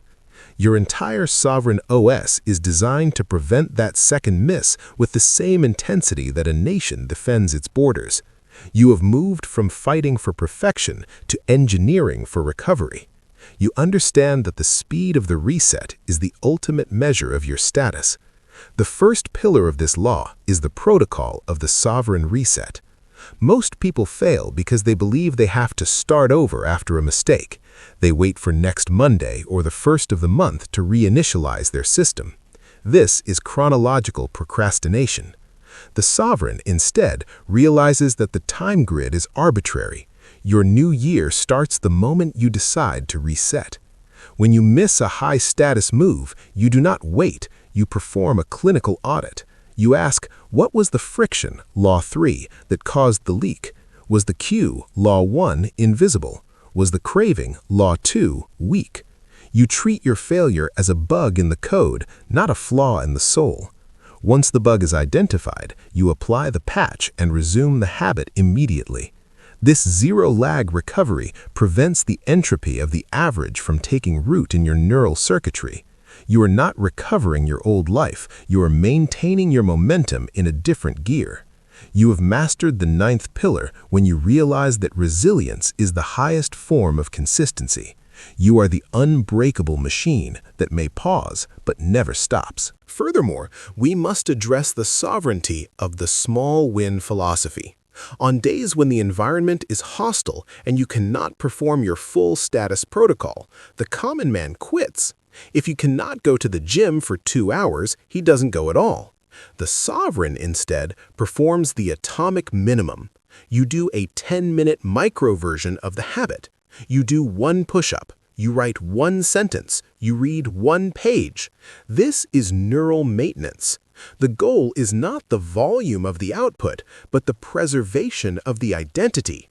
By doing the micro move, you are telling your brain, I am still the person who does this. You are holding the line. This prevents the neural pathway from decaying. You realize that a weak vote for your identity is infinitely better than a strong vote for your old average self. This strategic flexibility makes you indigestible to the chaos of the world. While the masses are waiting for perfect conditions to act, you are acting in spite of the conditions. You have mastered Law 3, make it easy, at its most advanced level. You have turned your habits into anti-fragile assets that can survive any environment. The second pillar of this law is the architecture of the habit contract. Human beings are biologically hardwired to fear the social tax. We are primates who equate public failure with status loss and exclusion. The sovereign uses this primal fear as a biological guardrail. You do not rely on internal integrity alone. You create a public manifesto of intent. You enter into a sovereign contract with an accountability partner or a tribe of peers. You attach an immediate penalty to your failures, a financial fine, a public admission of weakness, or a status demotion within your grit. This makes the wrong move, missing twice, feel unsatisfying. Law 4 in the most biological sense. You are creating artificial friction for failure. The common man fears the judgment of the tribe and hides. The sovereign bribes the judgment to force his own discipline. You have mastered the 9th pillar when the cost of quitting is higher than the effort of continuing. You have hacked your own social instincts to serve your long-term frequency. You are no longer trying to be disciplined. The social grid is demanding it. To master Law 9, you must also recognize the lethality of the success-induced fatigue. As your empire grows and your sovereign OS becomes automatic, you will face the boredom of mastery, Law 4. You will feel that you have won and that you can afford to relax the guard. This is the hubris leak. The sovereign, instead, practices ritualistic humility. You treat every day as day one of the empire. You do not look at your stored success, you look at your current execution. You realize that power is like a muscle. It requires constant tension to maintain its mass. You find satisfaction in the clinical boredom of the repetition. You are the professional who shows up even when the novelty has evaporated. You have mastered the art of inverse narcissism. You are too proud to let your standards drop even by 1%. You are the watchman of your own soul, ensuring that the atomic foundations of your life never suffer from structural decay. Moreover, we must master the protocol of the sovereign pivot. In a turbulent world, the grids of power are constantly shifting. What was a high-status habit yesterday, like mastering a specific technology, may become a legacy drag tomorrow. The sovereign understands evolutionary adaptability. You use your atomic system to exit old habits and initialize new ones with zero friction. You are not attached to the habit, you are attached to the process of mastery. This strategic mobility allows you to navigate the grid with absolute ease. While your rivals are clinging to obsolescent routines, you are upgrading the code to match the new reality. You have mastered the 9th pillar when your system is more important than your content. You are the master programmer who can rewrite his own life in response to any external shock. You are the ghost in the machine, governing an empire that is as liquid as it is solid. A vital component of this mastery is the sovereignty of the anti-fragile buffer. You do not operate at 100% capacity at all times. You maintain a sovereign margin of time, energy, and capital. This buffer is what allows you to absorb the shock without breaking the chain. If a crisis occurs, you use your buffer to handle the emergency, while your atomic habits continue to run on autopilot. This is systemic resilience. The common man lives on the edge of collapse with no margin for error. The sovereign lives with a buffer of power. This buffer projects an aura of internal stillness. People see that no matter how chaotic the world becomes, you never lose your frequency. You have mastered the ninth pillar when your discipline is not a struggle, but a natural extension of your abundance. You are the solid object that the grid cannot rattle. Furthermore, we must internalize the physics of the generational legacy. You are not just building these habits for a month or a year, you are building them for a lifetime. This infinite time horizon, Law 6 of human nature, removes the anxiety of the result. You realize that a single miss in a 40-year career is irrelevant, provided the system is resilient. This macro perspective allows you to be gentle with the move, but relentless with the system. You are the patient architect who knows that the compound effect requires time as its primary ingredient. By owning your time, you own the biological compounding of your status. You have mastered the ninth law of the atomic habit when you no longer count the days. You simply live the code. Finally, we must realize that the ultimate form of Law 9 is the sovereignty of the internal throne. You have mastered this law when your self-esteem is no longer tied to external wins, but to the integrity of your process. You know that you are a sovereign because you never miss twice. You know you are an architect because your environment is obvious. You know you are a leader because your identity is solid. This internal validation makes you untouchable by the world's judgment. You have moved from a state of social reactivity to a state of self-governing autonomy. You have mastered the ninth pillar of the atomic habit. You have secured the momentum of your empire, ensuring that the audiobook empire you are building will stand as a monolith of power for decades to come. As we conclude this clinical journey through the anatomy of the habit, realize that the ultimate form of power is not control over others, but absolute control over the self. When you own your atomic moves, you own the world's reaction to you. You have gained the keys to the grid. You are ready to step out of the shadows of preparation and into the light of total dominion. The arena is waiting. The hierarchy is shifting. The world is a sea of irrational horses waiting for a sovereign rider who knows how to steer the river. Go forth and command the 1%. Let your results be the only manifesto you ever need to write. As you master the art of maintaining momentum through the storms of reality, you reach the final frontier of the 1% margin. You have the engine, the identity, and the resilience. But to truly own the grid, you must now understand the global synthesis. You must learn how to stack these atomic wins into a total lifestyle of sovereignty that influences not just yourself, but the very physics of the world around you. The journey from individual discipline to systemic dominance is the final step in your biological evolution, as we move from the clinical management of the chain to the total manifestation of the sovereign throne. The 10th and final pillar of our sovereign architecture moves us from the micro-habit to the total system of existence. To reach the ultimate zenith of power, you must realize that you are not just a collection of behaviors. You are a biological operating system that must be aligned with the very physics of the universe. The common man views habits as chores to be completed. The sovereign views them as the neural infrastructure of his empire. At this stage of mastery, you must understand the law of genetic alignment. The 1% margin is not just about effort, it is about strategy. To maximize your status returns, you must choose the habits and the fields that align with your biological predispositions. The commoner fights his own nature, trying to be someone he is not, leading to a systemic friction that drains his focus. The sovereign, instead, performs a genetic audit. You identify the grids where you have a natural advantage, whether it is in deep analysis, social manipulation, or physical endurance, and you double down on the habits that amplify those strengths. You don't just work hard, you specialize for dominance. By aligning your atomic habits with your biological blueprint, you ensure that your 1% improvements compound with asymmetric force.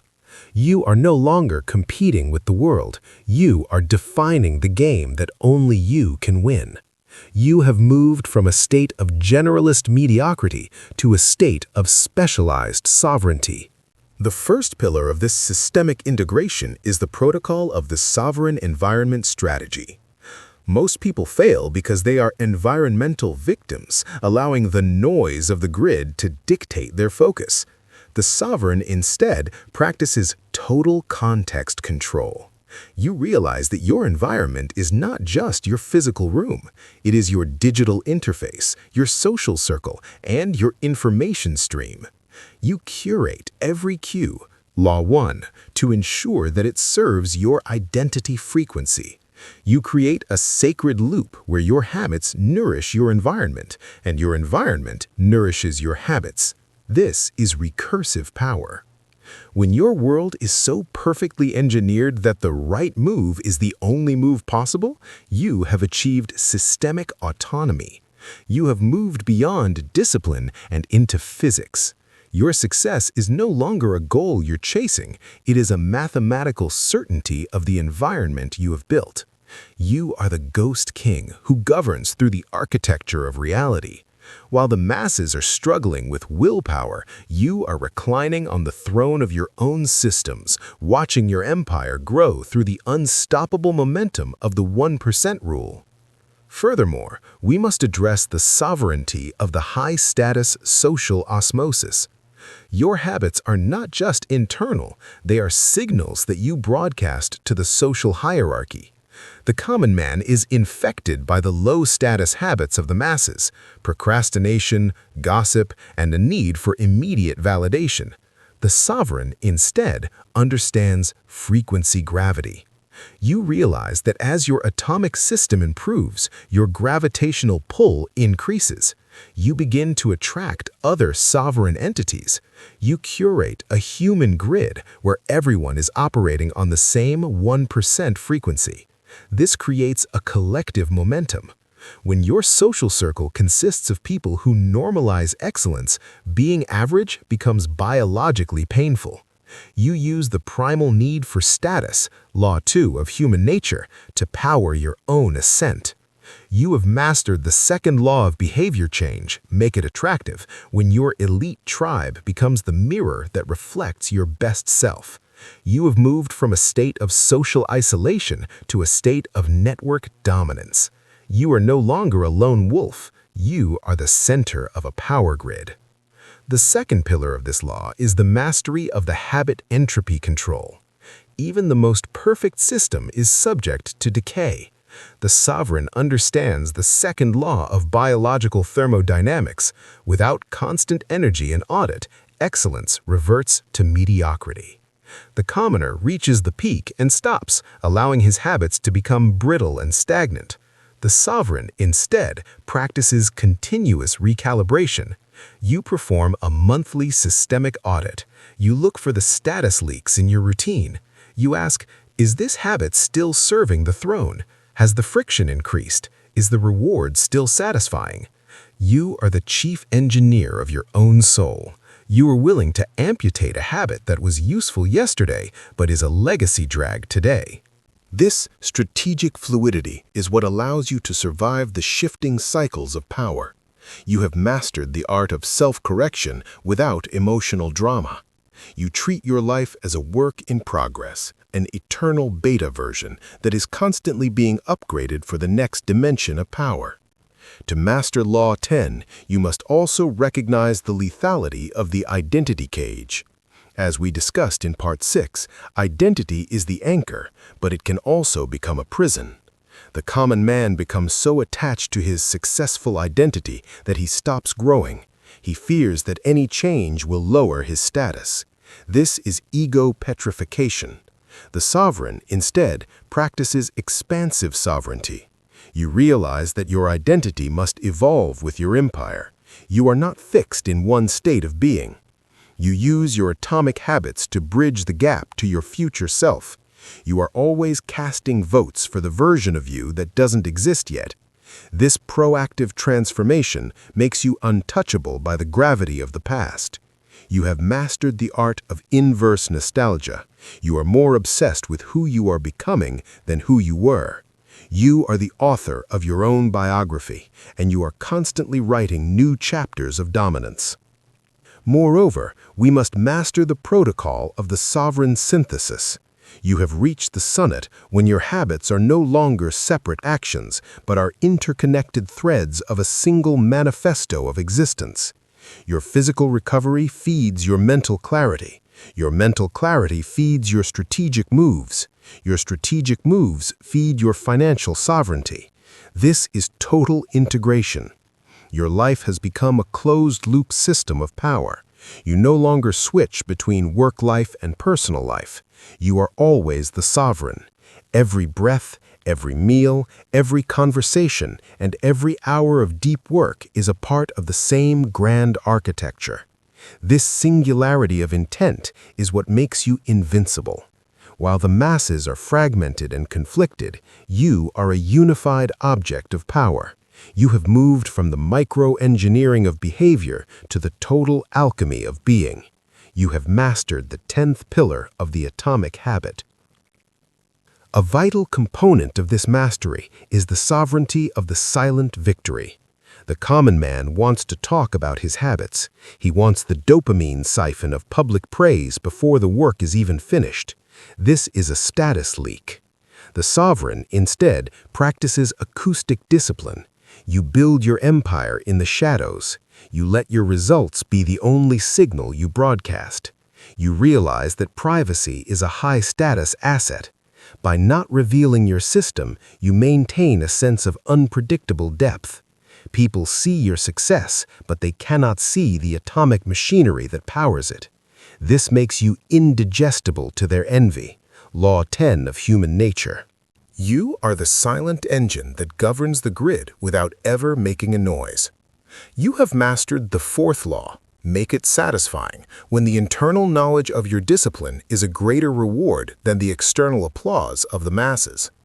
Furthermore, we must internalize the physics of the generational compound. You are not just building these systems for yourself, you are building a framework of sovereignty that can be passed down. You are engineering the neural pathways of a legacy. This generational time horizon, Law 6 of human nature, removes all anxiety. You realize that you are part of a long-term frequency. This perspective allows you to be relentless with the 1% margin because you understand that you are bending the arc of history. You are the architect of the eternal, using atomic moves to build a monument of power that will outlive your physical body. You have mastered the 10th law when you no longer see your habits as effort, but as your gift to the future. Finally, we must realize that the ultimate form of Law 10 is the automation of the universe. You have mastered all the laws, all the tactics, and all the identity layers. Your environment is obvious, your cravings are attractive, your execution is easy, and your rewards are satisfying. Your habits are stacked, your system is resilient, and your identity is solid. You have become the bio-sovereign machine. You have moved from the chaos of the commoner to the precision of the sovereign. You have mastered the 10th and final pillar of the atomic habit. You have secured the momentum of your empire, ensuring that the audiobook empire you are building is not just a channel, but a civilization of power centered on the throne of your own life. As we conclude this clinical journey through the anatomy of the 1% margin, realize that you now possess the keys to the laboratory of existence. You have dismantled the small self and installed the sovereign OS. You have seen the grid of behavior as it truly is, a system of triggers, desires, friction, and rewards. You have the tools to build, to audit, and to dominate. But the final neural lock must be closed. To turn this information into eternal power, we must now bring all these threads together into a single, final transmission of sovereignty. The journey from the individual pillar to the master manifesto is the final step in your biological evolution as we move from the laws of nature to the total, unyielding throne of reality. We stand now at the final precipice of the Sovereignty Archive. Over the last 2 hours, we have performed a clinical and uncompromising reprogramming of your biological operating system. We have stripped away the hollow myths of willpower, motivation, and instant transformation, revealing the cold, hard gears of the atomic grid. You are no longer the person who began this journey. The commoner's soul, that part of you that survives on the crumbs of reactive dopamine and vague intentions, has been dismantled. In its place, we have installed the Sovereign OS. You now possess the neural X-ray vision to see that success is not an event to be hunted, but a lagging measure of the systems you have the courage to maintain. You have moved from being a recipient of circumstance to being the chief architect of your own destiny. Let us synthesize the pillars of your new empire into a single, unyielding manifesto. We began with the realization that the 1% margin is the only math of power that matters. You have learned that goals are for the average, but systems are for the elite. You have stopped asking, "What do I want to achieve?" and started asking, "What system will make my success inevitable?" This shift in perspective is the foundation of your throne. By focusing on the plateau of latent potential, you have gained the strategic patience required to survive the valley of disappointment. You now know that the work you do in the dark, when no one is watching and no rewards are visible, is the very heat required to melt the ice of your limitations. You are no longer waiting for a breakthrough. You are accumulating the energy for a phase transition. We then dissected the 4 laws of behavior sovereignty, turning them from simple observations into biological commands. You have learned to make it obvious, engineering your environment into a high-status radar that triggers the right moves without a single drop of mental effort. You have learned to make it attractive, hacking your dopamine circuits to crave the work of the elite rather than the comfort of the masses. You have learned to make it easy, reducing the friction of the grid until the path to the throne becomes the path of least resistance. And you have learned to make it satisfying, locking in your wins through identity-aligned rewards and visual tracking that provides your brain with the neural verdict of its own greatness. These 4 laws are the DNA of discipline. Once they are encoded, your excellence becomes an automated fact of nature. Furthermore, we moved into the deepest layer of the fortress, sovereign identity. You have realized that the ultimate biohack is not what you do, but who you are. By casting atomic votes every day, you have provided your brain with an indisputable ledger of evidence. You no longer try to be disciplined, you are a disciplined entity. You no longer try to build an empire, you are the audiobook empire. When the identity is solid, the internal civil war ends. The cognitive dissonance that plagues the common man, the gap between his desires and his actions, has been amputated. You are now a unified machine of intent. Every move you make is a natural expression of the person you have decided to become. This ontological certainty is what makes you indigestible to the mediocrity of the world around you. As we look toward the future, you must understand the physics of the eternal compound. Most people think in terms of sprints, but the sovereign thinks in terms of decades and generations. The 1% margin doesn't just add up, it explodes. By the time you reach the 3rd or 4th year of your atomic protocol, you will be operating at a level of status and influence that is mathematically impossible for the average person to comprehend. This asymmetric lead is your reward for mastering the mundane. You are the patient predator who knows that time is the ultimate force multiplier. While the world is chasing the latest trend or the newest short-sighted hack, you are relentlessly refining the basics. You have realized that the most powerful weapon in the grid is unstoppable consistency. But sovereignty requires vigilance. The social grid is designed to pull you back into the mean, the infectious unhappy, Law 10 of human nature will try to sabotage your habits. Your environment will try to introduce friction, and your own short-sighted self will try to trade your future empire for present comfort. To protect your throne, you must maintain your clinical audit. You must never stop sanitizing the grid. You must never stop updating the code.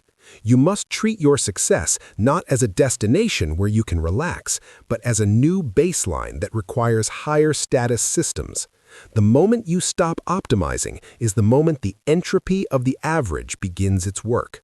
You are the chief engineer of your soul, and an engineer's work is never finished. It only becomes more precise. You are the audiobook empire. This manifesto is the final transmission of the atomic habit, but it is the first command of your new life. You have the X-ray vision to see the cues and rewards that move the puppets of society. You have the identity of a king and the systems of an architect. You are no longer hoping for a better life. You are engineering one with the precision of a machine.